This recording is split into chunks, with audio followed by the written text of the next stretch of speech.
It's been a wild first 6 months for 2019. From mind-blowing remakes to exceptional sequels, from stellar indie hits to AAA releases justifying their massive budgets, from comebacks of beloved franchises to steps in new directions for others, we've seen a vast variety of releases this year already, and we're only halfway through that year. Looking ahead at the lineup of games awaiting their releases in the coming months, it's clear that by the time this year is coming to an end, 2019 will have been an exceptional one for gaming. But with half of it having zipped by in a blink, before looking ahead, maybe it's time to pause and look back. In this feature, we'll be listing out what have been our 15 favorite games released in 2019 so far. Looking at just how massive the selection pool was for us, we'll obviously be missing out on quite a few games. So if you notice any omissions you feel deserve a place on this list, sound off in the comment section below. Also, do note that this list is presented in a random order. We are not ranking these games. It's not time to do that. Just yet. Resident Evil 2. Gun to our heads, if we had to pick our game of the year right here, right now, well, we still wouldn't be able to do it, but Resident Evil 2 would sure as hell be one of the games that are leading that race. Capcom's survival horror franchise saw a much-needed revival in 2017 with Resident Evil 7, but it's safe to say that with this year's remake of the beloved 1998 classic, the series is back to being the best it has ever been. Resident Evil 2 strikes the perfect balance between paying loving tribute to an older game while also being an excellent experience in its own right, and we're more excited now about the future of the series than we have been in a long time. Sekiro: Shadows Die Twice. From Software's name is almost like a guarantee of quality these days, and Sekiro: Shadows Die Twice very much lived up to that billing. Familiar and fresh at the same time, Sekiro is a difficult but thoroughly satisfying trek through Sengoku, Japan, featuring some of the best boss fights we've seen in games this generation and some of the best combat we've ever seen in a game ever. This is a game that ranks very close to the top of the list of best games made by From, and looking at the other games occupying that list, that is no ordinary accomplishment. Devil May Cry 5.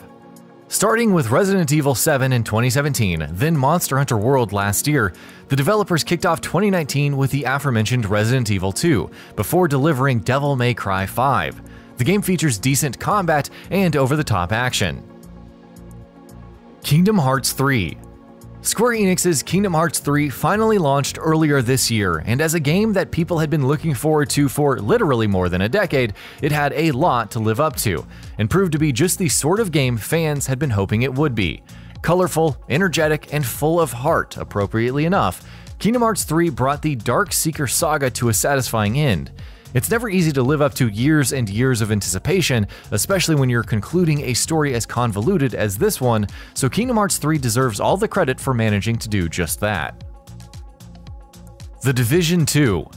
The phrase live service sends shivers down the spines of the entire industry these days, with games, their developers, and their publishers often using as an excuse to push out unfinished products with the half-hearted promise of delivering more content later. The Division 2 did no such thing. Learning from the lessons Ubisoft were taught by the first game, The Division 2 launched in an excellent state, full of content and best of all, extremely engaging content. Post-launch issues have poured water on the excitement surrounding the game a bit, with some questionable tweaks from Ubisoft and a couple of decisions with major in-game events that have not been received very well from the player base. But with the promise of a year or two more of new content, all of which will be free, The Division 2 is still in an excellent place right now, and well positioned to be the definitive looter shooter for the foreseeable future. A Plague Tale: Innocence. In an industry that's become obsessed with multiplayer gaming or with huge open worlds full of bloat to drive up user engagement, indie French developer Asobo Studio decided to make a linear, single-player, narrative-driven adventure with A Plague Tale: Innocence, and that focus, that sense of purpose, lifted the game above so many others that we've played this year. A Plague Tale: Innocence has the heart of an indie game with its emotional story and memorable characters, but it also boasts the sheen and polish of a Naughty Dog blockbuster to deliver a package that is, on the whole, surprisingly good and won't be easily forgotten. Super Mario Maker 2. Super Mario Maker was one of the Wii U's best games, and ever since the Switch launched, people have been begging for a sequel, or even a port. Well, we've finally received the former, and what a game it is. The creation tools are more diverse than ever, the new UI is surprisingly intuitive and easy to use, the story mode is excellent, the multiplayer options are a ton of fun, there's literally endless content in here for fans to enjoy, and anyone who's liked any Mario games is in for an absolute treat with this one. Judgment. Yakuza may have brought Kazuma Kiryu's story to a close last year with The Song of Life, but the series still has a lot left to say and do. Last year, it spun off into legal dramas with Judgment's Japanese release, and after a bit of controversy, the game recently released in the West as well. Unsurprisingly, it's an absolute blast. Walking through the streets of Kamurocho and beating thugs to a pulp is as fun as it's ever been. There's a plethora of side activities to dive into as well, and the narrative is gripping and the characters extremely well written. While many of the new mechanics introduced work very well within the series' established formula. All in all, it's an excellent trip back into the seedy criminal underbelly of Kamurocho. Ace Combat 7: Skies Unknown. Ace Combat had been on something of a hiatus for the past few years, with its last numbered entry having launched all the way back in 2007. Ace Combat 7: Skies Unknown came along earlier this year and showed us all just what exactly we'd been missing out on. Bringing a pulpy, entertaining narrative, tons of customization options, and the excellent flight combat mechanics that the series has always been known for, Ace Combat 7 was a welcome treat for longtime fans of the series.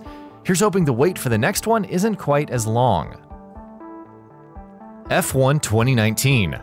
Standing toe-to-toe with industry heavyweights like Forza and Gran Turismo, Codemasters' yearly F1 series has established itself as one of the best racing sim experiences in the market.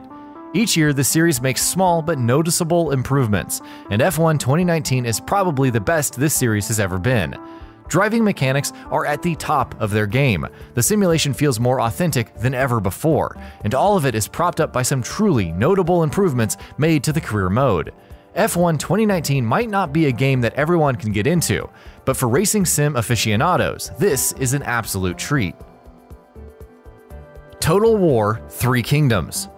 The Creative Assembly and Sega have always won their fans' hearts with their Total War games, and Three Kingdoms has turned out to be no different, except perhaps this time they've delivered one of the best games in the series in many years, taking the Total War formula and melding it with new mechanics to fit the vibe of the historic Chinese conflicts and the romanticized retellings perfectly. Three Kingdoms is an excellent game that has reminded everyone just how good Total War can be when it is at its absolute best. Mortal Kombat 11. There's nothing quite like a good Mortal Kombat game. Mortal Kombat 11 is something millions have been looking forward to for a while, and the final product has not disappointed in the slightest. Though the game justly received some criticism at launch for its grindy nature, the developers have been working to put those issues to bed, while mechanically, Mortal Kombat 11's core is stronger than it's ever been. With a bonkers campaign and truly addictive competitive multiplayer offerings, Mortal Kombat 11 is as much of a blast as series fans had been hoping it would be. Slay the Spire. Slay the Spire has been in early access for a couple of years before its final launch earlier this year, so it's a game we already knew was going to be an excellent one. Combining roguelite elements with deck building and battling, Megacrit's game provides an experience unlike any other. Utterly addictive and unbelievably compelling. Slay the Spire has been widely received as one of the best games of 2019 so far, and as anyone who's played it would tell you, it's really not hard to see why. Metro Exodus. 4A Games' Metro series has held a dear place in the hearts of many for years, with its focus on story and storytelling and linear, focused progression that harkens back to the days of the likes of Half-Life. With Exodus, the series opened up a bit, but it's fair to say that it didn't come at the cost of what made the previous Metro games so good. Metro Exodus is constantly intense, gripping, and captivating, and though it suffers from some technical issues and the occasional lack of polish, by and large it's yet another excellent entry in this criminally underappreciated franchise. Steins Gate Elite. Steins Gate has often been called the best visual novel since the day it first launched, but with its heavily expanded release, Steins Gate Elite, it has safely taken that crown. A captivating and mind-bending story constantly keeps you on your toes, and is brought to life with excellently animated cutscenes that are, put plainly, pretty much an anime in video game form. If you haven't done so already, this is the perfect way of experiencing this cult hit. And that about does it for this video. If you enjoyed what you watched and want to see more from GamingBolt, you can always hit that subscribe button and turn on the bell icon next to it. That way you will never miss any of our videos.